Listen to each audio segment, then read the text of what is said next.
சிட்டிங்கில் என்ன நடக்குது நம்மளுக்கு தேவையில்லை. இப்போ ஒரு வேலையை செய்ய போகிறோம், அந்த வேலையின் மூலமாக யாருக்காக அந்த வேலையை செய்கிறோமோ அவங்களுக்கு திருப்தி இருக்கா இல்லையான்றது நம்ம கையில் கண்ட்ரோல்.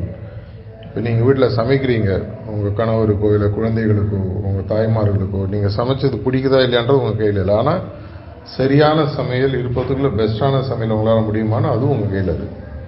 அதற்கான திறமையை நம்ம தொடர்ச்சியாக வளர்ந்துட்டே இருப்போம். தியான பயிற்சியில் நமக்கு அடிஷ்னல் இன்புட்ஸ் கொடுக்குறாங்க. இன்னும் எப்படி ப்ராக்டிஸை ரிஃபைன் பண்ணணும், இன்னும் எப்படி நல்லா பண்ணணும். மாஸ்டர்ஸ் நிறைய பேசிகிட்டே இருக்காங்க.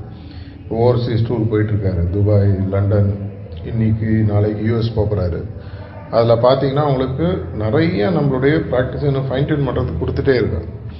இதை நம்ம சரியாக எடுத்துக்கிறோமா, நம்ம ப்ராக்டிஸை கரெக்டாக பண்ணுறோமா, நம்மளுடைய வாலண்டியர் பணியை கரெக்டாக பண்ணுறோமா, நம்மளுடைய ப்ரொஃபஷ்னல் லைஃப்பில் நம்மளோட பணியை சரியாக செய்கிறோமா.